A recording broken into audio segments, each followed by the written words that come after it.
Welcome back, Brooklyn Nets fans. I'm sure by the time I upload this, the Bucks game is probably going to be going on already, but I'm making this like an hour before the game starts, so I kind of want to talk about the Nets season and what I expect this year, and of course, the expectations going into this year is to win an NBA championship, and I'll kind of go over the rotations and who I expect to start, come off the bench. Obviously, things will change as the year goes on, but I have not seen yet who the starters are going to be, so if I get it right, then good for me, but I'm probably going to get it wrong because I think we have no idea who's going to start for this team in game number 1 here. So anyway, let's get into it. So we'll go over the lineups first. First, I have, of course, the starters: James Harden, point guard, shooting guard Joe Harris, small forward Kevin Durant, which may be a surprise. Some people may put him at the 4. I expect the Nets to go a little bigger here in the starting lineup here, and I do think they want Nick Claxton to start. I have Blake Griffin at the 4, and then Nick Claxton at the 5. So Claxton actually started the Nets' final preseason game, I believe. So there's a chance that he does start here. It's not a guarantee. Maybe they go for the veteran and LaMarcus Aldridge at center. We'll find out. Maybe they put KD at the 4 and, go smaller with Bruce Brown in the starting lineup. There's a lot of different ways the Nets can go about this, but I do believe this is how it's going to go in my opinion. We'll find out how it goes, but either way, the second unit is still looking very good. So my projected second unit for this team is Patty Mills at point guard. Javon Carter could also play point guard. I have him at shooting guard, though. Bruce Brown, who could play center, is at small forward. Paul Millsap at the 4, and LaMarcus Aldridge at the 5. So that's my second unit here for this team. Still a very good bench unit, obviously. And then there's some guys on the end of the bench in the two-way contracts. So James Johnson, DeAndre Bembry, Cam Thomas, Day'Ron Sharpe, and the two-way contracts for the Nets are David Duke Jr. and Kessler Edwards, and of course Kyrie Irving is to be determined. We have no idea when Kyrie Irving is coming back. So the Nets win total right now, according to Vegas, is 56.5, which obviously is very good. It's the number 1 total, I believe, in the NBA right now, if I saw it correctly. So yeah, the Nets are number 1 right now, followed by Milwaukee. Then there's the Jazz. I'll go over the Eastern Conference though. So the Nets are projected first, Bucks second, then we have the Sixers third. I don't know what's going on with the whole Ben Simmons thing, who got thrown out of practice today, so that was a pretty crazy story. The Miami Heat are 4th. We have the Hawks and Celtics coming in at 5th and 6th. So, I try to always be cautiously optimistic with every team I root for, and look, this Nets team is dominant on paper, I can't lie, but the injuries scare me. There's going to be guys getting a lot of rest days, I feel like, because a lot of times last year, Steve Nash in his first year being a head coach was letting guys play a lot. Like, we saw games where James Harden and Kevin Durant, Kyrie Irving were playing 30, 39, 40, 41, 42 minutes. They were playing a lot of minutes, these guys. And I feel like based on what we saw last year and after Steve Nash's first postseason experience, he may want to kind of ease up in the regular season and let his guys kind of, just give them some more rest than he would in the past. So maybe we see, James Harden and Kevin Durant play 34, 35, 36 minutes rather than the 40 plus that we saw last year at certain points. So I do think that's possible. Not saying the Nets won't take the regular season seriously. I'm sure some guys and most guys will, but it's not like the regular season is the most important thing for the Nets. They just have to make the playoffs and be healthy. We all know that's the most important part. Obviously, with the new format, you want to get in the top 6, of course, to avoid the 6 through 10 playoff matchups, which could be like the one-game eliminations possibly. I believe you have 2 shots to win if you're a 6 or 7 seed. But based on the new the format, you want to be a team in the top 6. So that's what the Nets should go for, and I do think they'll be in the top 6. Even if the Nets face a lot of injuries here, let's hypothetically say Kyrie Irving never comes back and Kevin Durant misses half the year, I think a James Harden-led team can probably be a top 5 seed in the East. We have a lot of talent on this team. There's a lot of veteran talent, even some young talent, guys like Cam Thomas and Javon Carter, Nick Claxton, of course. There's talent all around this team, and I feel like as long as one of those stars is healthy for majority of the year, and it's probably going to be James Harden because he has been very durable throughout his career. I believe there was a 5 or 6 year stretch in Houston where he missed only 5 games. Of course, last year with the Brooklyn Nets luck, he comes here and hurts his hamstring, but hopefully that's fine now.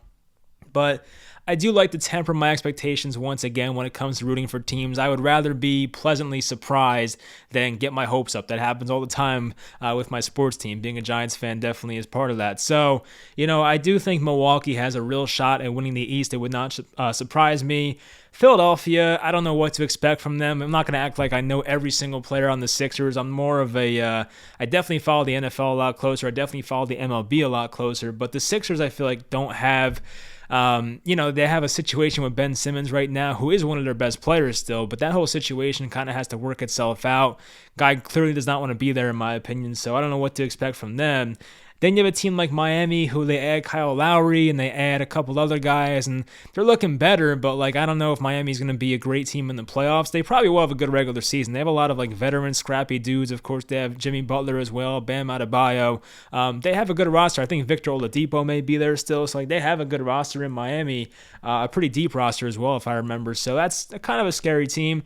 Then you have Atlanta and Boston. I would not really expect those teams to be in the top three, but teams like the Bucks and teams like the Sixers and teams like the Heat, I will give them a chance to maybe be the 1 seed and possibly knock the Nets off the top. So I think that's possible there. But as I said, either way, I think the Nets will be fine. As long as they get in a top 5 or top 4 seed, the Nets should be okay. Whether they finish 1, 2, or 3, it doesn't really bother me too much because even last year, I believe they were ahead of the Bucks in the standings. I think the Nets were 2 and the Bucks were 3. They had home court and they still lost that series. So it's not like it's the end-all, be-all. The Nets, obviously, with all the veteran talent they have, once again, can go on the road and win a game or two in the playoffs. They have guys that have had plenty of a playoff experience, whether it's Durant or Harden, Kyrie and Aldridge and Millsap. All those guys have plenty of playoff minutes in their careers. But, pretty much what I expect here is a team that's going to have a very good offense, of course. Maybe things kind of change stylistically because, remember, there is no more Mike D'Antoni. So, of course, D'Antoni was always known for being just fast-paced and put up a bunch of three-pointers. Not to say that will change entirely, but maybe the Nets this year under Steve Nash, because D'Antoni's now gone, maybe this is more of a Steve Nash type style of team where they focus on passing the ball more and don't chuck up as many threes and just look for better open shots. I don't know, maybe something stylistically changes with the Nets offense here. Now, as for the Nets defense, there are concerns. I know James Harden and Joe Harris are definitely not the best combination of guards on defense. I think both guys have their limitations. I think James Harden's not bad when he tries, but you never know with that one. Joe Harris, I feel like sometimes gets overmatched on defense. He'll give you effort, but he's just not as athletically gifted as some of the other guys in this league. Kevin Durant, of course, when he tries, he's one of the best defenders in the NBA. Then you have Blake Griffin, who at times has played very well on defense. Still a good shot blocker, in my opinion. Is a presence in the low post on defense. He had some problems with Giannis Antetokounmpo last year, but that's a tough matchup for just about anybody, so I'm not going to hold that against him too much. Now, Nick Claxton, this is kind of my reasoning for why the Nets will put Nick Claxton in the starting lineup. And once again, you could be watching this game right now and I could be wrong.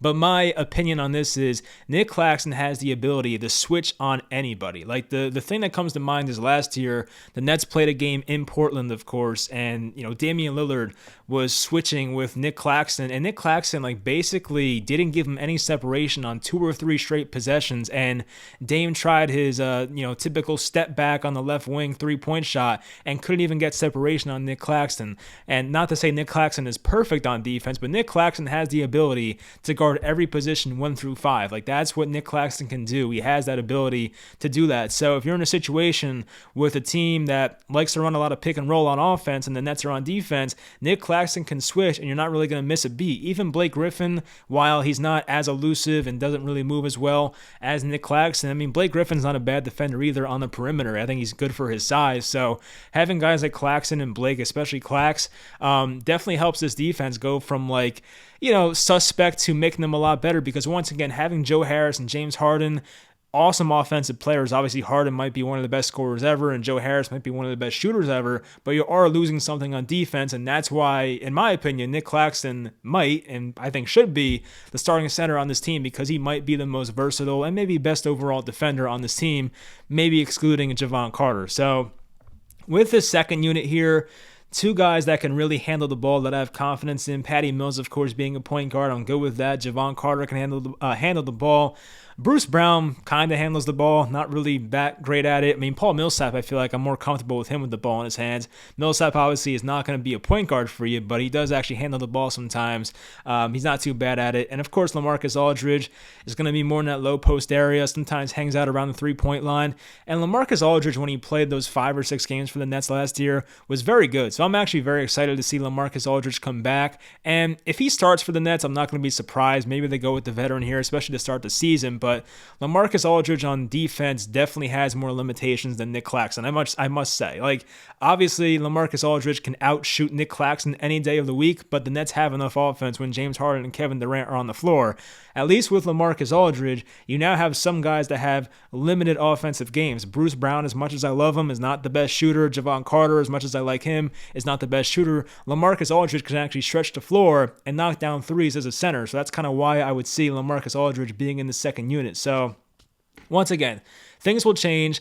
There's no team probably in NBA history that had the same offensive starting lineup or the same starting lineup for all 82 games. It's probably not going to happen, but I think for majority of the time, they probably want to keep Clax in the group with James Harden and Joe Harris and make up on that defense, and then have LaMarcus Aldridge with guys like Javon Carter and Bruce Brown and make up for it on the offensive end. That's my opinion, but we'll see how it goes.